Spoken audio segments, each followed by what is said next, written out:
Okay, let's go ahead and get started. Good morning, everyone. My name is Susanna Roque Malo. I'm starting us off this morning on behalf of the CINet Junior Scientist Council. Our first speaker in the pop-up webinar series this morning is Hayden Wennerdahl.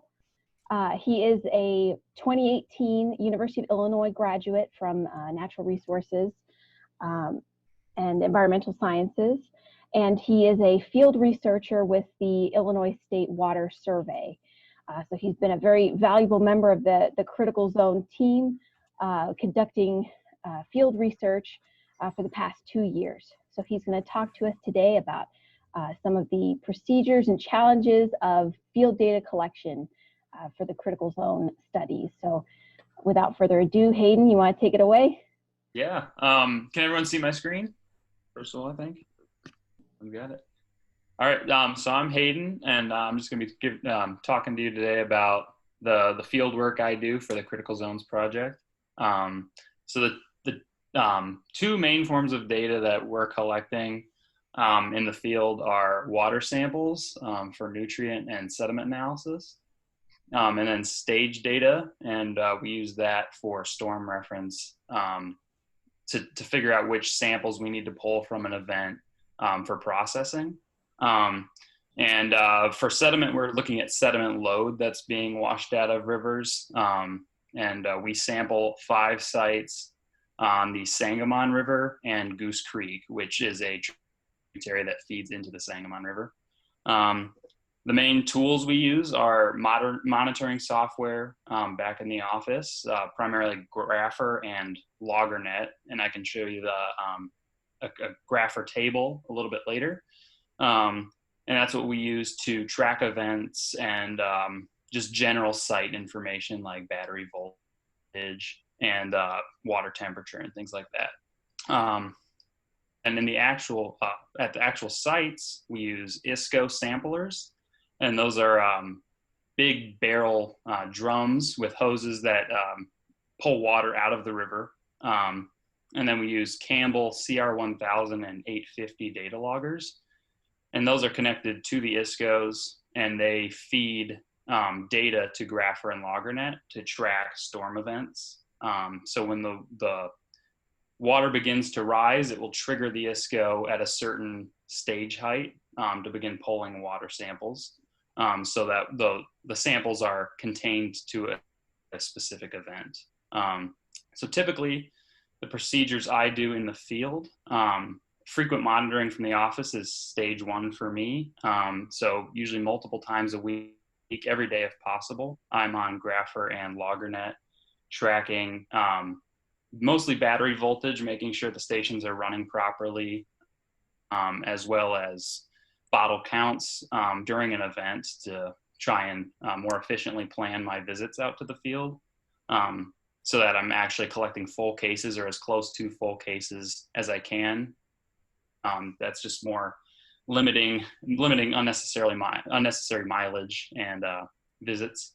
And then once the storm systems are actually going through the year, developing a routine. So typically I'm out there every week to every other week, just for monitoring purposes, and then also for documentation for later use. And then incorporating flexibility is the biggest part for me, especially during the early spring and late fall when the rivers are rising. We can't really predict the weather, so monitoring and then being flexible to go out to different sites. Several of the sites are on Goose Creek, as I said earlier, and those sites are a little more flashy. So a storm event may come through and you might have a full load of samples by the end of the week, whereas other sites on the big river, those are a little slower to rise and slower to fall. So you might go out every other week to collect those based on the sampling interval. And then the fourth thing, which I'm getting better at, is documentation. So any text-based notation, so debris in the river, and then just being very consistent with times in and times out when I'm visiting the sites, as well as photographic data collection. So every other week I try to take a series of photos upstream and downstream of the site so that we can have a full water year timeline of photographs to see how the creek was changing throughout the year, as well as just nice scenic photos for research papers or web pages later on that are nice to look at. So the main challenges I face for data collection, wildlife is a big one, especially in the spring and summer. And the two critters I have the biggest trouble with are wasps and mice.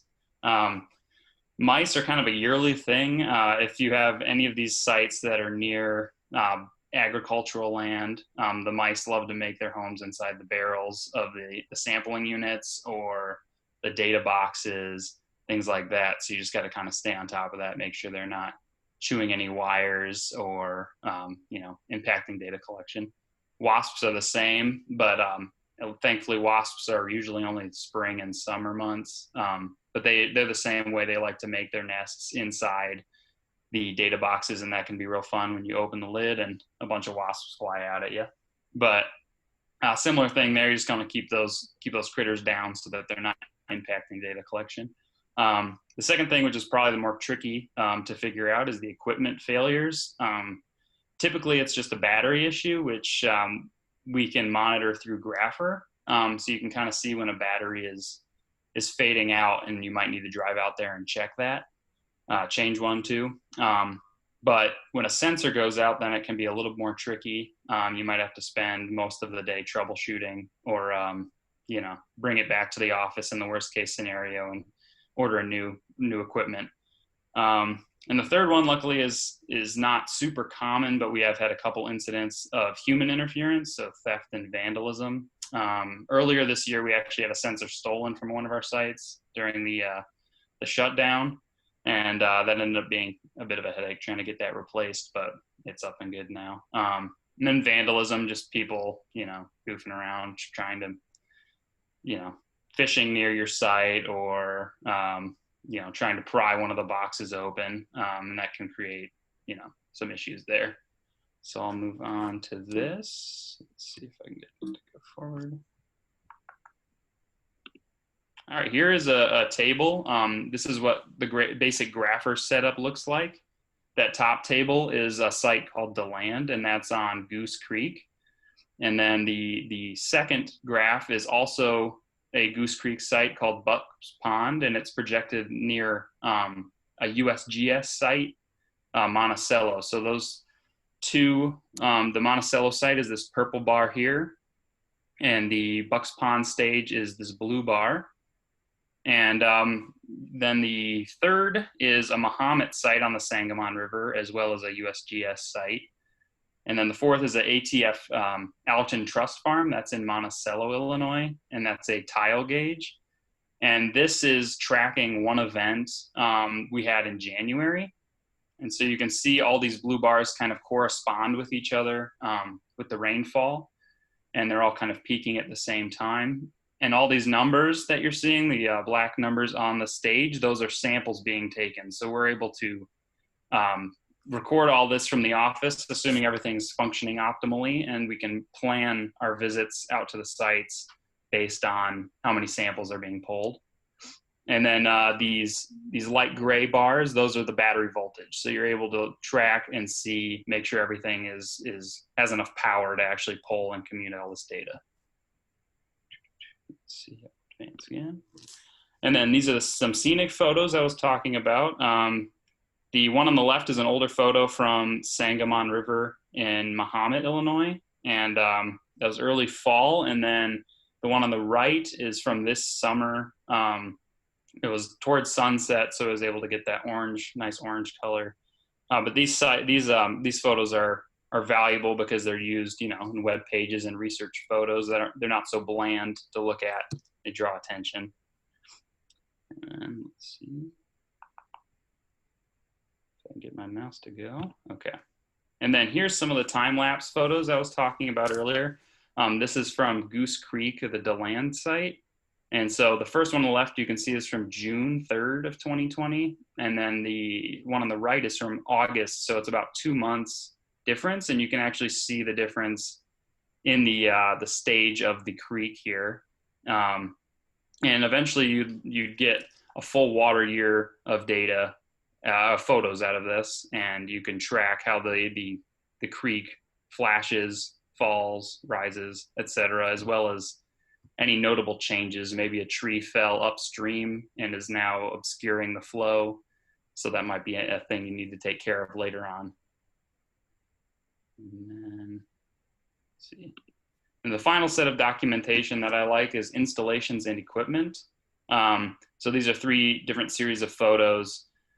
Some are for reference later, and others are for, just documentation purposes. So the one on the far left and far right, those are new sensors that were installed. The one on the left is a pressure transducer, and that helps track stage in the creek. And we recently replaced the transducer at our site on Goose Creek at DeLand, and that's documenting how the housing of the pressure transducer is attached into the bottom of the creek.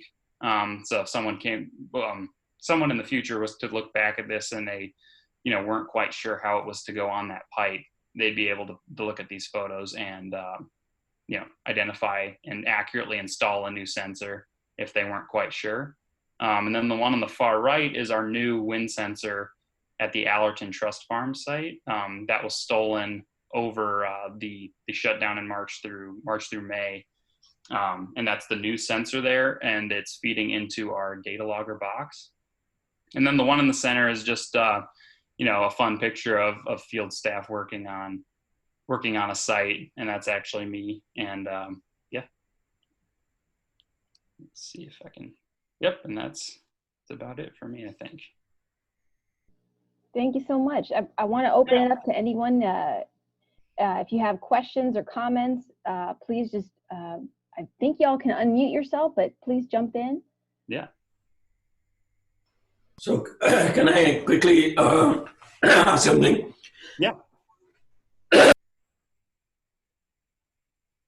So all these pictures that you're collecting, where is it stored? Is it going into our Clouder database at all in some organized manner, or is it a survey? And if the survey, can we organize it in Clouder somehow?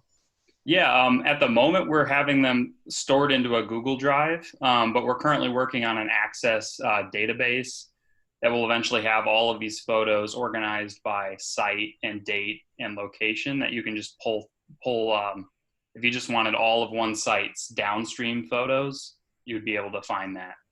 So yeah, that's something we're working on right now. Yeah, but I'm assuming your Access database is at the water survey. I'm just hoping that we can put everything together at the NCSA system. Yeah. Hayden? So this lapse photo is done with what frequency, what camera? Yeah, we just use, at the moment, personal cameras, cell phones. It's usually just the easiest thing you have access to. And it's taken from approximately the same point on the bridge. So with this photo here, you can see there's that same bridge pylon. Yeah. Eventually, okay. I got it. Yeah. I want to let you know about a very cheap camera, reliable, with software online, $90 per month to have communication control remotely based on what happens in the field, keeping the same exact position, because it's mounted at the site. Okay. And you can control, as I mentioned, you can do videos, photographs, good resolutions, and they also, you store the data in a server with those money, and it's a very useful tool. It's Multi is called the company. We have experience with it, and we use for snow tracking and real-time, actually image velocimetry was done with it too. Okay. So, and they are cheap. They are at $1 $200 everything, and then just the $20 modem transmission communication. Oh, Very gotcha. good deal. Very good deal. What was the brand name on that one again? Moultrie, M-O-U-L-T-R-I-E. Okay. Moultrie, gotcha. Yeah, Hayden, They are compact, rugged. We used in winter. Yeah, it's good. Yeah, that'd be very useful. Yep. And then another question. Mhm. Do you do any manual collection, or everything is going in the data logger? So the data logger collects everything, but we do offset triggers. So as the year progresses and the creek falls, we have to change the trigger to make sure we're capturing events at a lower stage. So that's done manually, and that's when we're at the sites, we collect tape downs with a wire tape at each of the sites, and we're able to use that to inform where we need to set the trigger in the data logger so that it knows when to start collecting samples. So basically, it's fully automated. Yeah, yeah. Thank you. yeah, Hayden, this is Bruce Rhodes. Hi. Great talk. I guess one thing we were talking about the other day that would be good to add here is some more discharge measurements. Okay. We have some that we've taken at DeLand and at Bucks Pond. Yep. But and we have sort of a tentative rating curve, particularly for DeLand. Mhm. But it would be good to supplement that. Yeah, for sure. So I can help through Aaron to get you the data we have, and then maybe we can coordinate about what kinds of events it would be particularly good to measure. Yeah, absolutely. Yeah. Yeah, that sounds good. Thank you. Mhm. Another idea which we tested here, and we have publication producing synthetic rating curves Mhm. for new sites like this one, based on slope area method. So it requires a cross-section, estimation of Manning, and you can change that with the season, and a good survey once. And there are other methods to determine the slope. And then with one measurement, no needed, I mean, it's great if you can do some calibration measurements, but the rating in itself is based on Manning equation, doesn't need any calibration. Once you do the slope of the free surface and the cross section with estimation of Manning, and you can do composite, you know, a little bit more fancy stuff, you can get right away the discharge rating. Gotcha. And we have publication I can share with those interested. Yeah.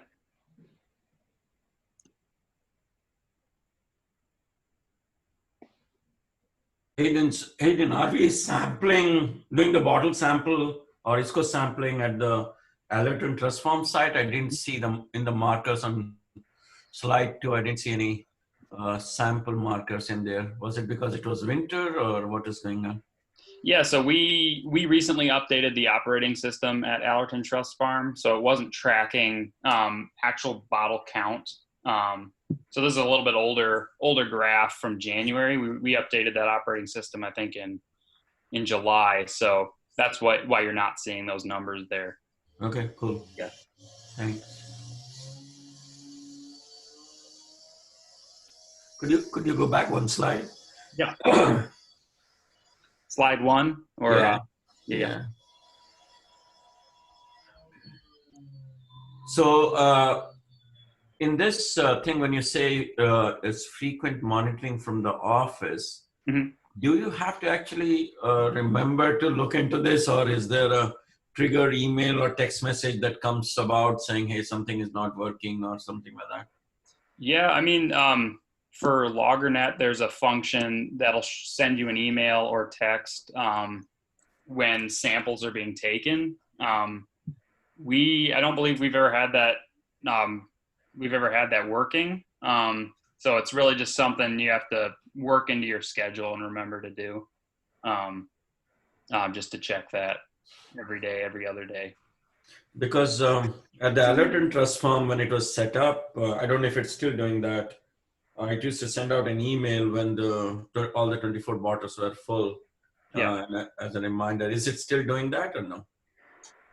I don't believe so. Yeah.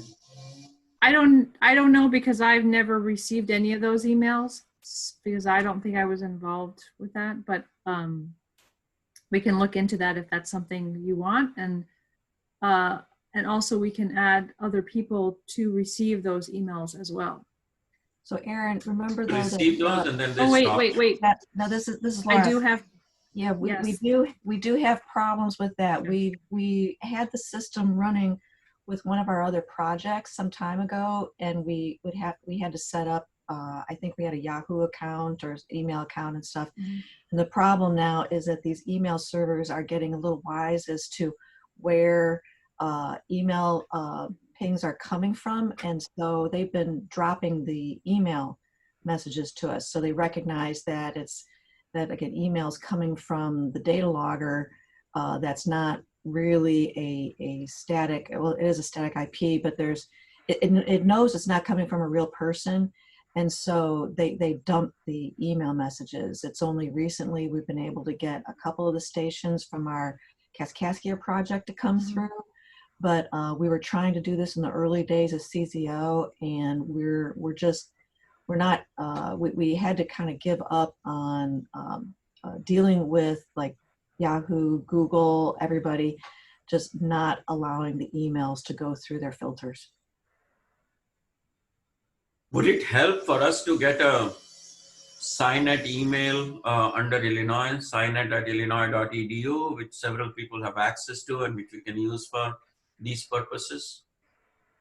Again, I don't know. I think it's something we'd have to research, but it really comes down to that their servers know what is sending the email, and they block it that way because they're just trying to keep robo things from happening, and so it assumes it's a robo. It doesn't matter. I think maybe it does matter. You know, the source, if it's an EDU account or not. It's something we haven't tried, but we just ran into a lot of roadblocks, and then so many other things come up. But we're suffering on this with other projects as well. Yeah, that's why I was wondering if it's an Illinois.edu account, maybe we'll have a little bit more control with our IT team here, and they can set it up more carefully. Aaron, didn't you try to do that? Yes. Trying to get EDU, Yeah, we tried to do that this has been going on for a few years, and we tried with our IT people, and we tried with different accounts, but then there's issues with the firewall and having the account, because it's originating outside the firewall, it still has to go through those filters. One of the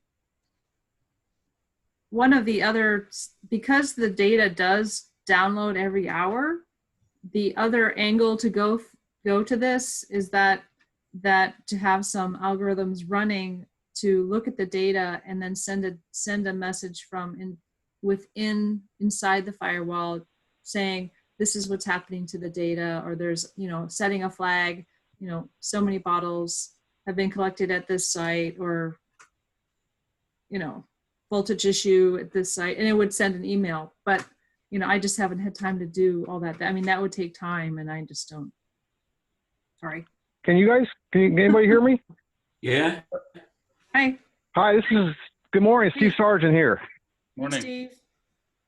Hey, good morning. Hey, I wanted to make a comment that Campbell Scientific has dealt with the email issue, and they have a new an email send function where it actually goes through their servers built into the current operating systems of the data logger. So basically you can create a free account at Campbell Scientific, and they will route the email to you.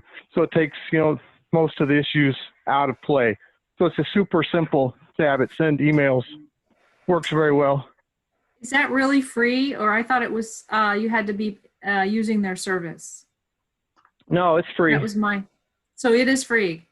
Maybe the first Yeah. time I heard about that, it was like they had to be part of their service. Right. No.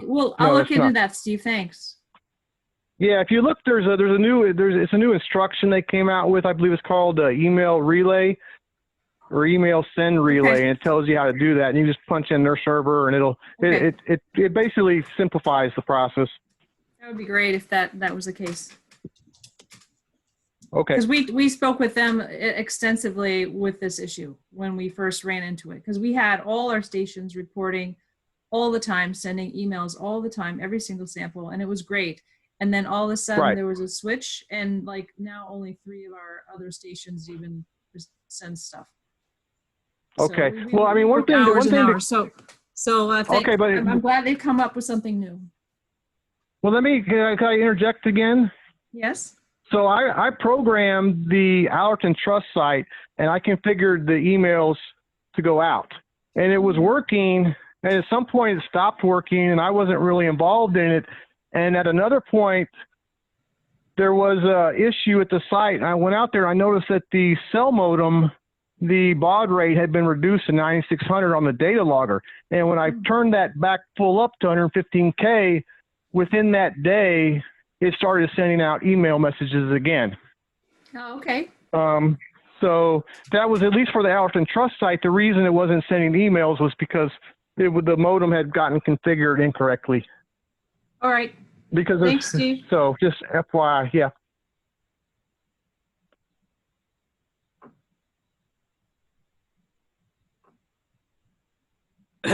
Yeah, this is important piece of information. So I also I looked at this Moultrie camera that Marion talked about, and it looks pretty interesting. It's got camouflage cover, and you can mount them, so it's not very easily noticeable in there. And I'm wondering whether we should plan to have 1 or 2 of those at the Riverlap site and other sites as well, just essentially as a protection for the instruments. Maybe even at the Flux Tower, Steve, in there. Did he say it was Marion, are you still there? Yep. Wait, did you say it was $19 a month? That's what we pay, but depends. Yeah, $20 per month. That's what I pay. Yeah. See, So we're already paying, we're paying like $8 a month for the modems as well. I just want you to. So Yeah, you have we have 2 systems, and I can share it with this. We have our mounting, and we put the camera mounting, and we use the Iowa Flat Center modem network, you know, that was one way. So you can use any network, or you can subscribe on what Moultrie offers to connect, and that's standard. But $20, that's what we pay. So Marian, this $19-20 is their own modem, right? We are not paying for any additional modem. It goes to their server. I mean, it's not Moultrie modem. You have to connect locally with AT&T, Verizon, and so on. But everything is automated. You just connect through their software with a network. And Okay. But then you're paying for an additional phone line. That's it. But this is the 19-20. Yeah, right. It's a phone line, yes, basically. No, so my question is that additional phone connection included in that $20 a month, or we have to you buy the camera? You buy the camera between $150, $250. They have 3 sensor camera, stereo, panoramic view, 3 sensor combined. You don't need for what you do here with this small stream. And you buy the camera, and then you connect to a local provider for communication. So it's extra money. It's $19 for communication and $200, let's say, for the camera. So maybe the camera could just be send it through the modem that, you know, every other, or when you want it to run, we just leave the modems on for those particular stations. Right. Could work with it. It might be able to work with the modems we have because they are. Yes, there are solutions. Yes. Yeah. Yep. So it might not be $20 a month. It might just be the cost of the camera. Who knows? Correct. I mean, we had both ways, but yeah, I didn't pay attention too much to the cost, but that's what I recall. I can't find more information, but they are reliable. I mean, in winter, the batteries are problems. So we did an enclosure, which is, again, I can share the whole construct. And we put a battery with solar panel. We have a combination, but that would be, I mean, you have to take care of the battery. The battery can be tracked. So if you have to go out there anyway, you do the change of battery for the camera too. But there are solutions where they are running self-powered very easily with a small solar panel. So I just want to be clear about the modem charges, which we're paying $8 a month. If we were going to be transferring photographs and video or something like that from a camera, I'm sure that $8 would go up because of we have a data cap on each account. Yes. So on our existing modem. So if we were to increase the data that's going out of that modem, that $8 charge could go up a little bit. I don't know how much it will go up. But that correct. Could be why it's $19. That's correct, but there are several levels for transmission. You can just use for monitoring purposes, and you just transmit the thumbnails to see that everything is in order, and you collect the information, and you don't download the high resolution data. Right. But and then when you go out, you can download them, you know, on the memory stick. On the, you know, it's a SD drive, a flash drive. So you have options to play with. You don't need the only at the analysis time. You need maybe more resolution, but the thumbnails are small. They are compressed and they are small, and it's real time, actual real time. So yeah. So yeah, from I think from minutes to sorry, go ahead. From minutes to 3 minutes, we did recording up to whatever you choose. Yeah, I was going to suggest that for the river lab, I think we should figure out a way to monitor those and as to what's going on. That's how we do that, and all we can determine that, right? It should be possible to maybe even mount a video camera and then with the wires running into the river lab and providing feed through the data line. And of course, we'll have to pay for that expensive data line, but I think that's all worth it, given the expense of the equipment that's out there. So I just want to point out that we're at the end of the 30 minutes, but I'm happy to keep this discussion going. But you know, if anyone does have to leave, that's fine. We thank Hayden for kicking off this discussion, for a very nice presentation, and we can keep going. Please feel free if you have some more comments and that you'd like. I have one last question, Susanna, before everybody leaves, and that's Hayden. Is there something that we can do better, different, based on your experience for the last couple of years? Yeah, I just think consistency is a big thing, and I think we're leaning that direction. This last year has been the best I think I've been around for in terms of consistency. Just making sure that when we're out there, we're doing everything the exact same way every time, just to make sure it's easily trackable over the years, as well as finding locations to store data, things like that. But from what I've seen, it feels like we're moving in that direction pretty rapidly. So that was my biggest thing. Okay, thank you. Thank you.